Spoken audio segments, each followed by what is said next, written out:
Well, hello everyone, and welcome back to another live stream here all over the internet on the social web. My friend Mike Skiff is joining me today, and today we're going to be talking about the roller coaster ride of the entrepreneurial, self-employed journey.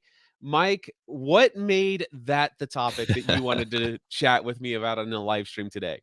Must be this tall to attend or to ride the ride.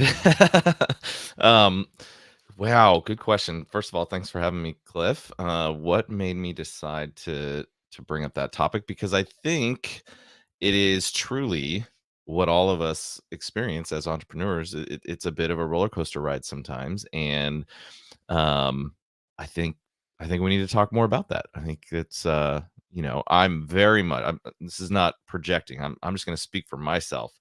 I very much try and portray this facade to the public that everything's great, everything's amazing, everything is awesome, like the old Lego movie or whatever. But it's not always awesome. There's challenges. There's stuff that's good, bad, ugly, all of that, and all of that to say, I'm also learning that you don't have to ride the roller coaster. You can actually step off and not necessarily participate in the ride. So yeah, it was just kind of what was top of mind and still is, and that's where that came from. I like it. I'm a fan of the topic. I definitely know what you mean. There is a tendency in social media for some people to paint the picture of life is grand and look at all these vacations and trips and look at the freedoms I have without really sharing some of the maybe even darker sides, shall I say, of sacrifice and everything that it takes Yeah, to get to that space. I absolutely. personally have been I was reflecting, I just, am getting ready to celebrate 4 years of the Train with Cliff audio journal podcast, which you can find, by the way, at trainwithcliff.com. Yeah. And I've done almost 400 episodes in the last 4 years of this show, sharing those behind the scenes stories. But then I was actually reflecting upon that and realized that I have been sharing in an audio journal, authentic, transparent, here's all the good, the bad, the ugly, since March 2006 in an audio journal format, going all the way back to a podcast that was originally titled My Crazy Life. Hmm. And it ended, that was in March of 2006. I ended that show with 639 episodes 10 years later in March of 2016. So, if anybody Wow. wants to hear all about the roller coaster ride, imagine this. I started full-time self-employment, became a business owner, an entrepreneur in January 2008. But that Yeah. podcast started in March 2006 before I even Right. had a dream of being full-time. So, Yeah. I love Remarkable. sharing the actual entrepreneurial journey and all of the real life behind the scenes, because I think people who are out there saying, "Man, I wish I had that freedom." I want them to know what that freedom costs. Yeah. Absolutely. Absolutely, yeah. It's and one of the things I appreciate every time I get the opportunity to chat with you is, you've been on the ride, you've been on the roller coaster, so to speak, and so you come from a place of experience, but not only that, like you've just been very transparent about openly sharing that journey, and you know, we don't we don't see a lot of that. We see a lot of the highlight reels, which is what social media is. That's what gets rewarded, is that positive feedback loop. If I share something positive, I get positive back, and I get the likes and the comments and all that. And not to say that we need to be more negative out there. That's not what I'm saying, but um, I do think it's helpful for folks, especially that are early on or making the leap or thinking about it, to share, like, yeah, there's a reasonable expectation of challenges and speed bumps and you know things along the way that are going to come up, that if you think everything's going to be rosy and amazing, you're probably going to be punched in the gut at some point and think, what the heck. Well, let's jump into some of our stories and experiences about this roller coaster ride of the entrepreneurial journey. And I broke it down into 7 different segments that I want to go into. The first is the entrepreneurial mindset. So, Mike, let me ask you this. Mhm. When did you first become an entrepreneur? And did you ever have a life of as a just an employee before that? Yeah, so I like to say I started, back in like middle school, really, walking around the neighborhood with my lawnmower, knocking on doors, looking at, lawns that clearly were in bad shape, and just essentially, for lack of a better word, just kind of hustling in the neighborhood. And, that was, I think, when the seed was first planted, and my parents created that environment to help facilitate and foster that mindset. And so, from early on, just was looking for opportunities. But obviously, I didn't become a lawnmower guy the rest of my life. That was just where the seed was planted. And then, fast forward, did the standard, went to college, got my degree, did ROTC in college, and I went straight out of college into the military. So I was an employee, so to speak, for the U.S. Army. Still am technically in the reserves, but not day every single day. But I did that for 11 years, and so I was, certainly an employee, a W-2, getting a regular paycheck. And even during that time though, Cliff, like I dabbled. I was interested in online marketing in particular. I think I probably first learned about your voice online pretty early on, honestly. Like I think I stumbled into some of your stuff back in maybe 2009, 2010 via Michael Hyatt. Like he was actually kind of a big name in the military officer community. He tapped into that somehow. We all the stuff that he did before.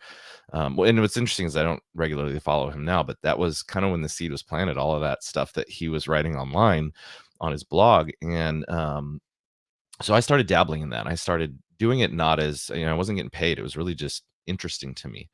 And when I left active duty army, I went I bought a franchise essentially for a print marketing company. So that's when I kind of took the leap and became an entrepreneur, so to speak. But even in that, yes, it was self-employment and all of that, but it was kind of, in some ways, there was a lot of structure and a lot of support. And it wasn't, like I came up with this idea on my own and ran with it. Um, it was a franchise, which is awesome. It's a great opportunity for people, and it was perfect for me at that time. But it wasn't until earlier this year when I sold that franchise and went all in on truly the quote unquote entrepreneurial journey of doing my own thing, that I own completely.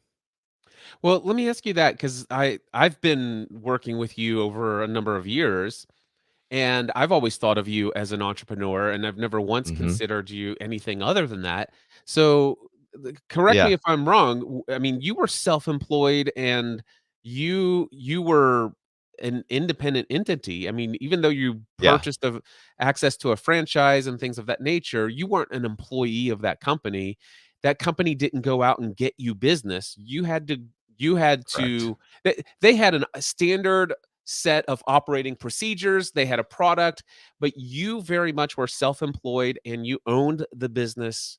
I just want to point out in my mind, unless I'm Yeah. missing something, I consider self-employment you going out and finding a product that you think is valuable and you becoming a part of a sales person for that product. And even though Hmm. you're doing it under a franchise, that still to me is an Yeah. entrepreneur. For sure, and it's no different than somebody who goes out and starts, a farmer's insurance agency or something where they own their agency, but it's part of a bigger brand. So yeah, no, absolutely, and I don't mean to minimize my own Yeah. journey, but I think mentally for me it was like, okay, now I'm like really on my own. I'm actually, in full control of where I take this. See, okay, I see the expanded full control, whereas Hmm. under a franchise, maybe you're limited of what you can and cannot offer under the name of the brand for which you are representing. So I see the extended thing. I guess the point that I want to make, and especially when it comes to the entrepreneur mindset, where I found because I spent an entire lifetime as an employee prior to January 2008. Yeah. And I would my first jobs were at McDonald's and stuff like that. Now I had some of those entrepreneurial little seeds that were planted as well. I remember selling what was it, magazine subscriptions to earn points That's to right. That's get right. Yeah. prizes at the back of the comic books. I mean, Yeah. I did Or I the did candy little bars. or the Yeah, candy all that bars, stuff. all that stuff.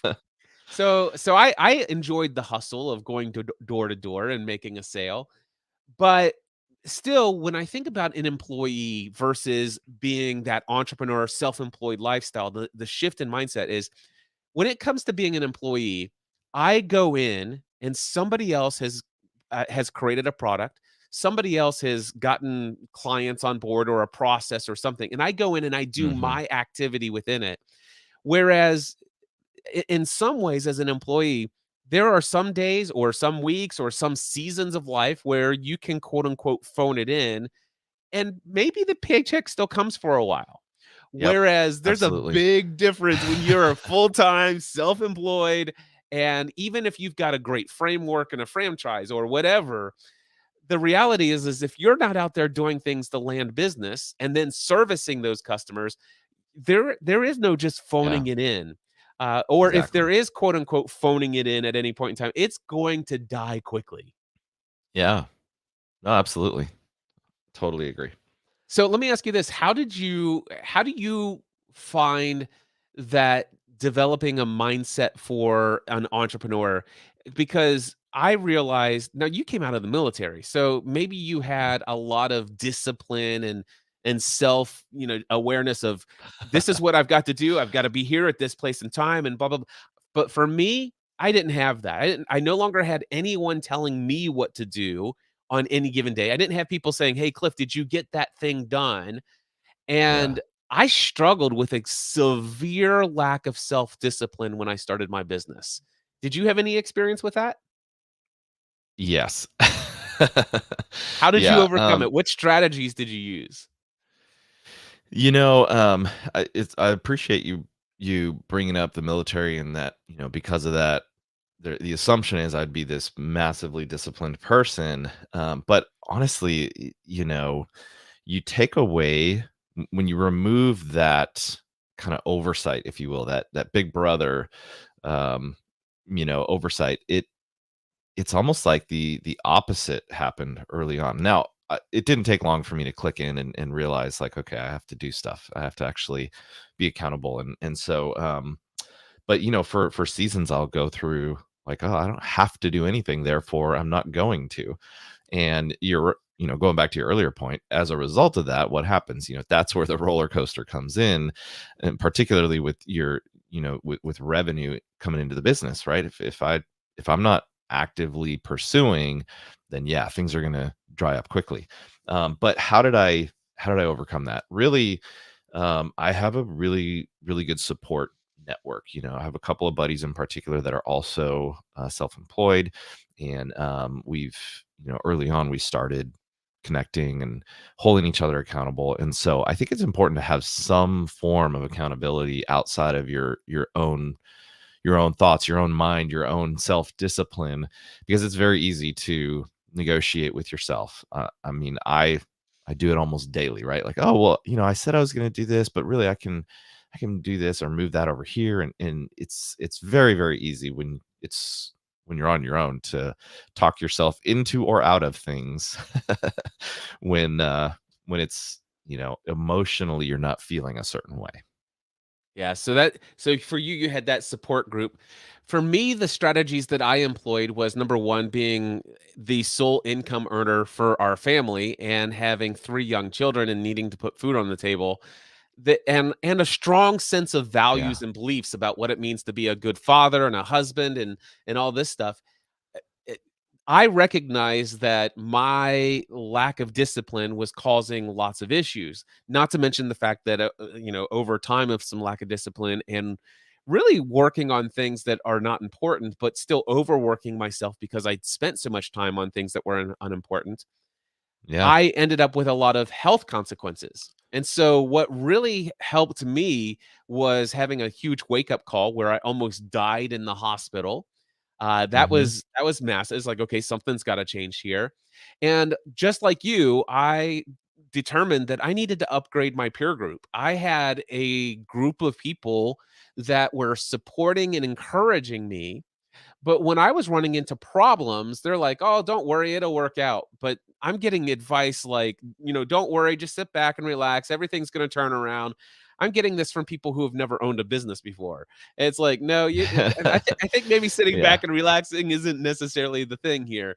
Right. Maybe you ought to take some action. Maybe you need to pivot. Let's jump on a call and talk about this. And when I upgraded my peer group to some folks who had some experience, just like what you were talking about, that really helped. And also, just for me, journaling, I holding myself accountable to my wife and giving her the definition of what I'm going after and having her ask me, "Hey, how'd that go?" And then Mhm. the support group, my peer group, my mastermind group, if you will, reporting to them what's going on. And then I had this extra layer for me. I created a podcast. At the time, it was very public, an audio journal said, "This is what I've got going on in my business. And oh my gosh, Yeah. here's the consequences of what I didn't do last week. And here's what I plan to do as a result of it." And just that commitment to just staying in touch with my audience and telling them what's going on, because I recognize people either love a train wreck or they love a success story. I knew I was going to give them one or of the two, and I was committed to not being that train wreck. Yeah. That's good, and it's inspiring having listened to your journey. It's been inspiring to me to just hear real behind the scenes because again, going back to the social media stuff, like that those are highlight reels and you don't get to see a lot of the behind the scenes that you share openly. Yeah. So the entrepreneurial mindset, I'd say the biggest thing that we're taking away from this is find people to be accountable to, people that matter to you. You're really concerned about what their thoughts are, and also recognizing the impact of not having discipline. Eventually, you will Yeah. figure out there are significant consequences as an entrepreneur with not having Yeah. discipline. And the sooner you can feel the pain of those consequences, the better. And with Mhm. a good coach or a mastermind group or some people who really know what's going on, hopefully they can help you experience that pain in your mind rather than your physical reality. But Right. you've got to have enough pain to avoid the lack of self discipline and get that entrepreneurial mindset. There are going to be setbacks. All Mhm. right. Speaking of setbacks, the next topic, Mike, is mastering the art of adaptability. Can you share a time when you've had to pivot your business or adapt to market changes? Yeah. Still going through that now. So when I left and went fully independent, right? Fully entrepreneur, so to speak. And I sold the franchise, started, I mean, well, I shouldn't say it started then. Like the agency that I have now really started about 2 years ago, like the foundation of it. But taking that and making that full time and committing to one specific product, one specific niche that I'm serving, one specific solution, really. And um, it was early on, and I shared this with you actually on a one-on-one coaching call. Like I thought, okay, I think I'm going to be serving the dental niche. Like those are going to be the people that I primarily focus on. And I learned within a few months, like that I did serve a few dentists and still am, but where I really come alive and have a lot more enjoyment. This is not a knock on dentists, but where I come alive and have a lot of enjoyment is serving kind of that builder, remodeling, home service community. And so you see Goat out Roofer Hero Marketing and under my name there. We've really gone all in on serving roofers, and it's been amazing ever since I've made that decision. Um, and you mentioned setbacks. The setbacks that I faced were kind of running into a bunch of different walls, or maybe a better analogy is, hitting a whole bunch of speed bumps.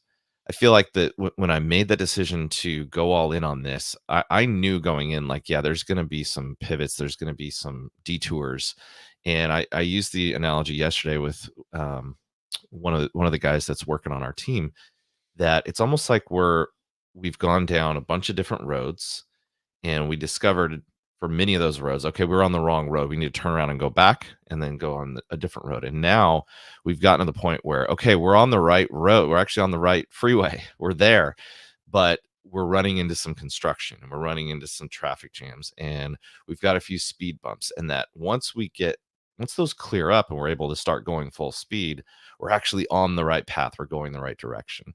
So that was a very vague answer, but yes, setbacks meaning really just navigating like who do we really want to serve at the highest level and who do we not want to, right? And figuring that out. And I think all of us as entrepreneurs go through some form of that, right? Like you can't be everything to everyone. You really have to choose where are you going to make your mark, who are you going to serve at the highest level, and then just go all in on it. And that's kind of where we're at in our agency. Yeah, there are a couple of times that I experience the navigating of the changes. One of the things I used to sell podcast equipment, and podcast equipment used to be incredibly difficult if you wanted high quality sound. You needed a bunch of different pieces of equipment. It was very challenging if you didn't know what kind of cables were what. I mean, there's some cables looked exactly the same, but they were vastly different. And Mhm. if you didn't know this world and how they all hooked up and what all was necessary to get the ability for you to connect to somebody via Skype and hear their voice, but not send their voice back to them. And so I sold over $1 million worth of equipments, worth of physical podcast equipment as an official reseller. And I sold hundreds of thousands of dollars worth of digital tutorials showing people how to hook equipment up if you Yeah. purchase the stuff that I suggested. Well, navigate to today, there are probably 5 or 6 different devices just like the Rodecaster Pro, which in essence is every single device you need in one Mhm. box. And there's as far as hooking it in, plug it into the wall, plug a USB cable into your computer, and hook up a microphone, headphones, you're off to the races. There is no setup required. Matter of fact, you can dial things in, you can get really detailed, but all of a sudden, if I was still quote unquote an official reseller, the average client, I made a profit of about $350 for each client who bought all of their equipment. Whereas today, if I was selling Roadcasters, I might make 40 or 50 bucks profit for each Roadcaster purchase today. So I'm like, Mhm. okay, so that would definitely. And so I saw that changing. And as a result of that, I'm like, okay, I see that. Then all of a sudden I noticed that for me, where there was a lot of there was a lot of people wanting to learn how to podcast, but there weren't a lot of quality instructional guides and people like myself out there to do this. I saw that a lot more people are coming on board and offering this, and a lot of people are offering really high quality classes beyond what I want to create. And so I'm like, you know what? I've lost my passion for this. And so for me, I decided to adapt and say, you know what?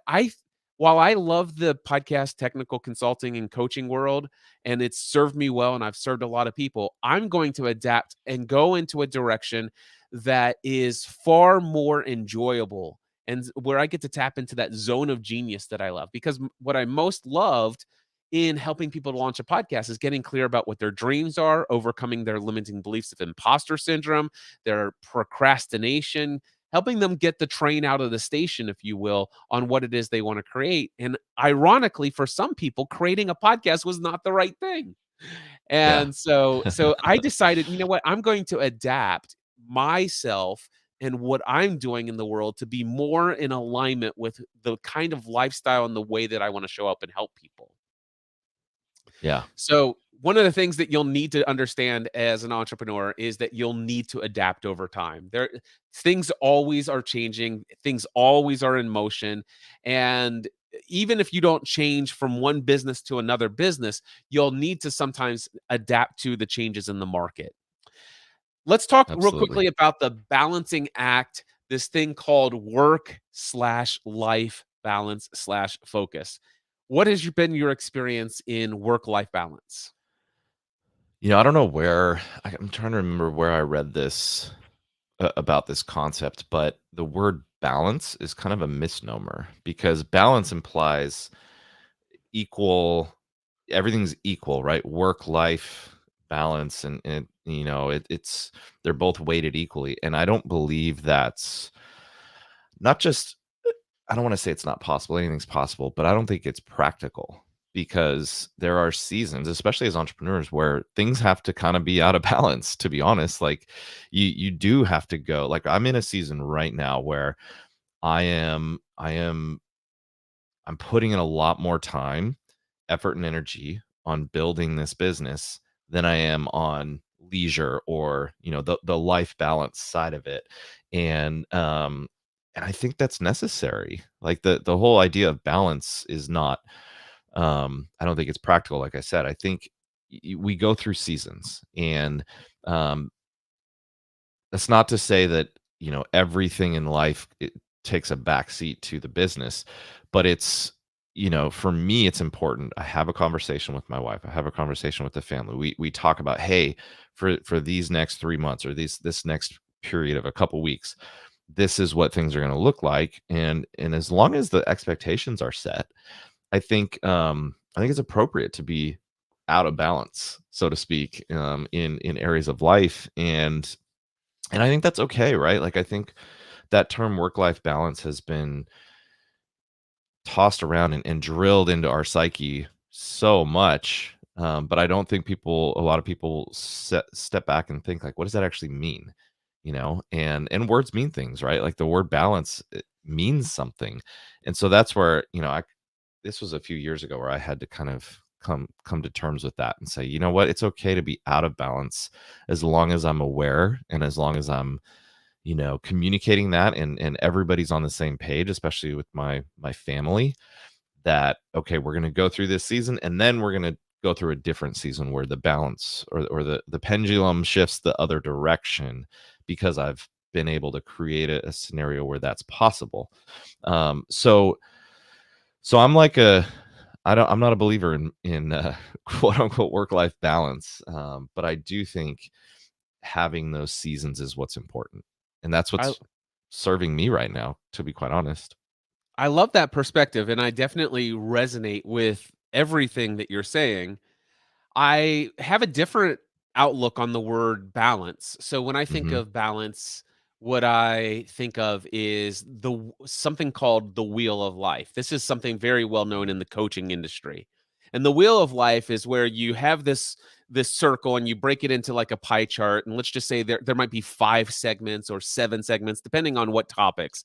And one would be financial, health and fitness, work life, family life, Yeah.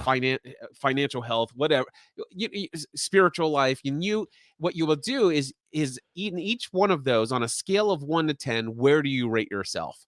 Right. And the idea is that overall, you want a relatively balanced wheel. Whereas you might say, okay, right now I rate myself, a 3 on family, but a 7 or an 8 on work, and I consider that to be out of balance. That's not going to provide a very good overall experience of life. It's going to be a bumpy road, if you will.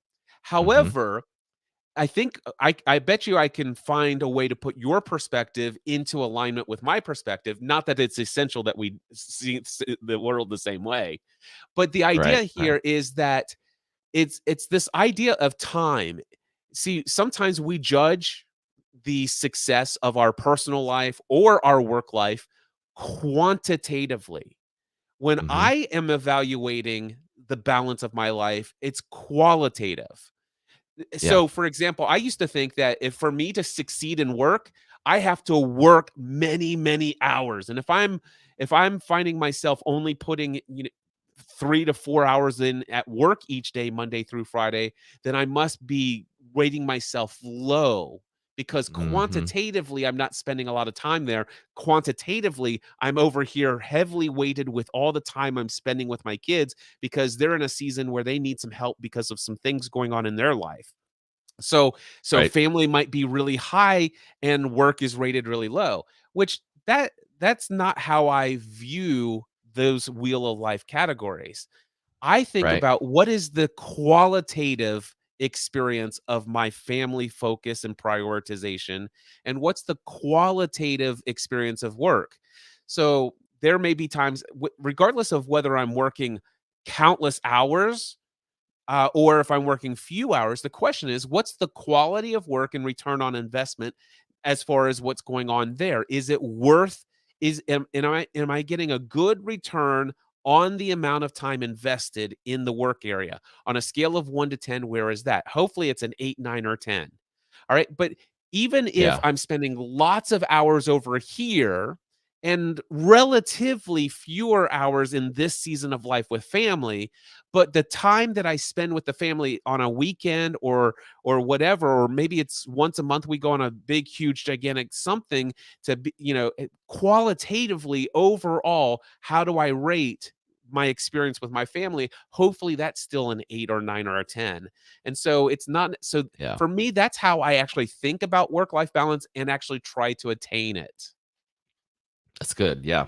No, you're absolutely right. The balance, translating that literally is where you get that idea of, oh, everything has to be exactly weighted the same. But you're right. It is more like a wheel than a true like weight balance. Yeah.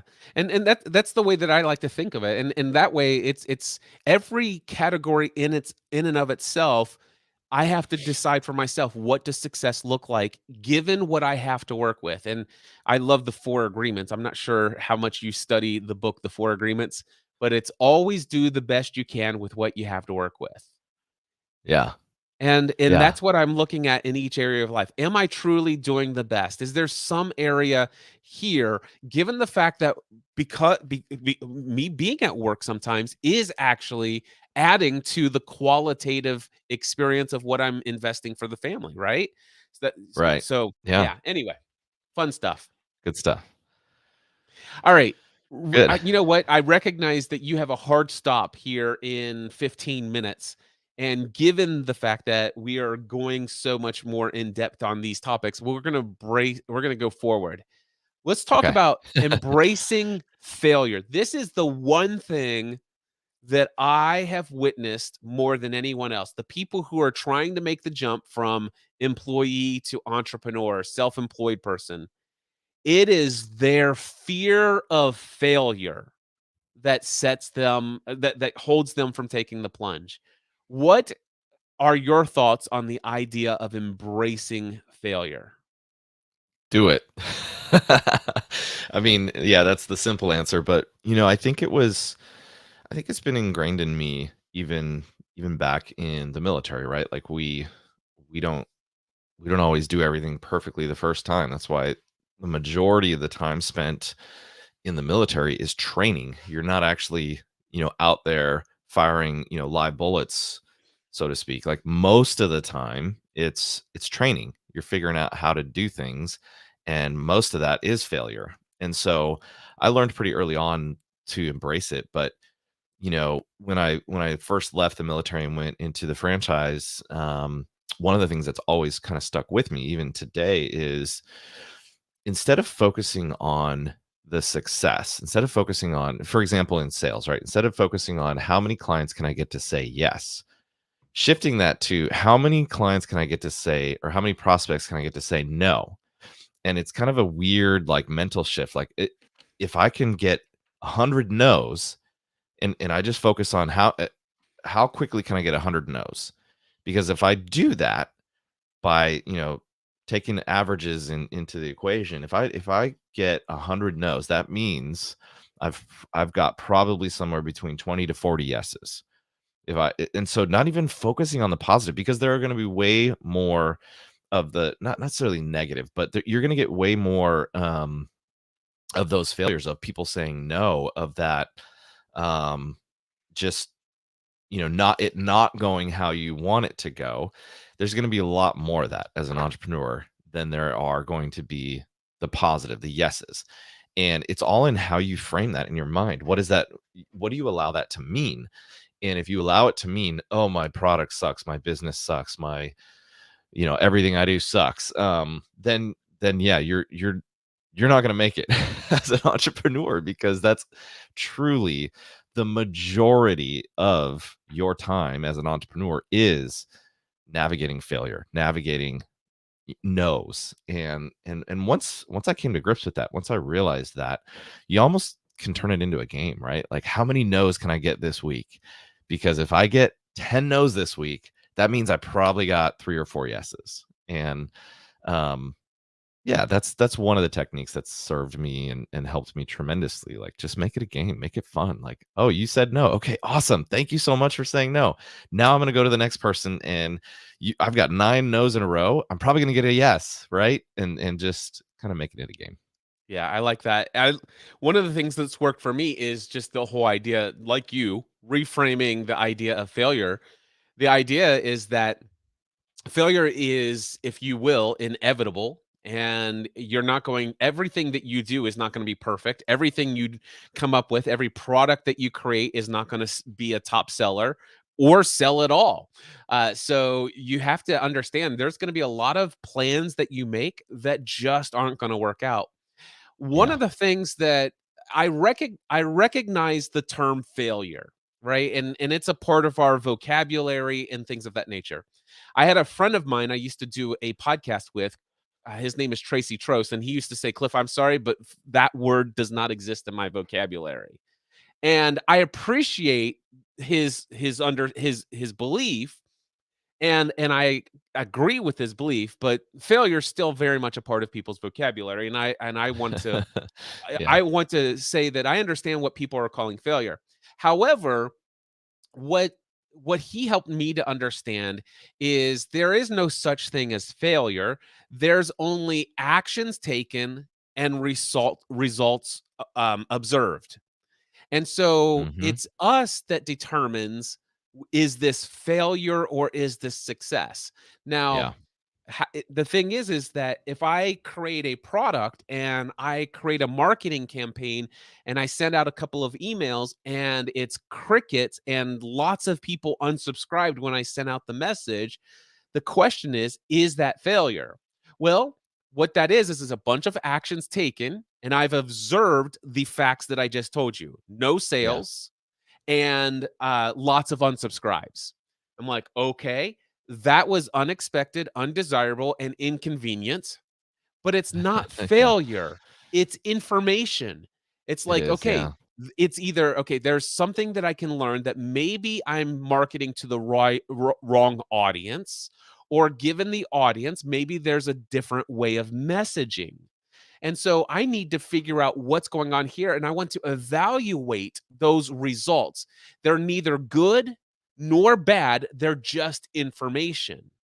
And Mhm. that information gathering now is going to get me closer to what I need next to get closer to my desired result. In essence, failure is if I just give up altogether. Now, that doesn't mean that if I create a product and I try the marketing and it doesn't get me the results over and over again a couple of different times, and I decide to say, you know what, maybe this isn't the product for me. Well, if I decide to give up on that product and move to a different product, service, or offering, I still don't see that as failure. Failure for No. me as an entrepreneur is if I say, you know what, it, I think it'd be easier if I just went out and got myself a day job and let somebody else do all the marketing. And I just show up and punch the clock and forget about Yeah. my fulfillment of what I want to do and how I want to show up in the world and the freedom of my schedule and all this other stuff. It just isn't worth it. I give up. That's failure for me. But Yeah. as long as I keep Yeah. doing things and taking actions, regardless of what the results are, I think failure is getting too quick to call that failure when we get those Mm. undesirable, unexpected, inconvenient results from the things that we're doing. Just use it as information, learn, pivot, adapt, change your approach as often as necessary until you get the results of what you want, or recognize that maybe what you thought you wanted wasn't a good idea and try something different, but keep moving forward. Don't give up on your entrepreneurial dream.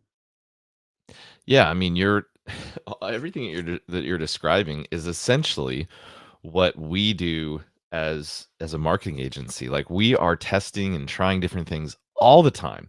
And I'll get clients that come and say, "Hey, I want to make sure whatever we do, I just don't want to waste any marketing dollars." And I tell them, I'm sorry to tell you that what you're asking for is impossible. because we could tell you, I mean, we're experiencing right now, like it's fascinating to me, and I'm viewing it through the lens of, okay, what am I learning through this? What's happening here? But we're running a campaign in one part of the country that is absolutely killing it. Like it's getting crazy results, 20x plus return on ad spend. And so they're thrilled, obviously. But then we were using that same campaign in a totally different part of the country, and we're getting crickets. I'm like, okay, this is interesting. What's going on here? Why is that? And so we, it's impossible just to apply this to what I do as a marketer, right? Like there's always going to be a challenge. There's going to be something that doesn't work the same way in one area versus another. And as long as what I've learned is as long as I am on their team, as long as they know like, hey, we're in the boat, we're rowing the same direction, and we're not intentionally trying to like waste marketing dollars. But we're transparent about the fact that look, we believe XYZ is going to produce this specific result. We believe that based on past knowledge, past data, but I can't tell you with 100% certainty that that's going to be the case for you, right? Like we have to try this and see what happens, and inevitably there's going to be some way. Now sometimes the unicorn shows up and everything works perfectly, and that's wonderful. But if I approached what I'm doing with that same mindset of I can't fail, then I wouldn't have any clients. I wouldn't have any business because that there's failure all the time in marketing. Because here's the one variable that nobody can control when it comes to marketing. It's you, it's me, it's every human that's on the other end of that screen or that print piece of material that is the one that has to take action. And we don't know, like human psychology, we can notice patterns, and there are things that are kind of universal, but there are other variables that come into play that we just can't control, and in many cases can't predict. So failure is a central theme in what we do in marketing, unfortunately. All right. Well, Mike, because of your hard out, I want to go ahead and wrap up here abruptly, unfortunately. But just real quickly, tell people who you are, and if anybody is in the roofing industry or knows somebody in the roofing industry, why they should reach out to you and where to do that. Yeah. So who I am, I'm Mike. I'm a husband and a father first and foremost. I've got 7 kids, so that's why I can't be a W-2 employee anymore. Um, but no, I I just truly enjoy serving the business community, and I've done that now for just about a decade full time. And as of late, recently, within the last year, I've really gone all in on helping roofers. And so, what was your second part of your question? Why should people? Why, if somebody's a roofer or if they know someone, why should they reach Yes, out to you? it actually kind of goes back to what I was just talking about.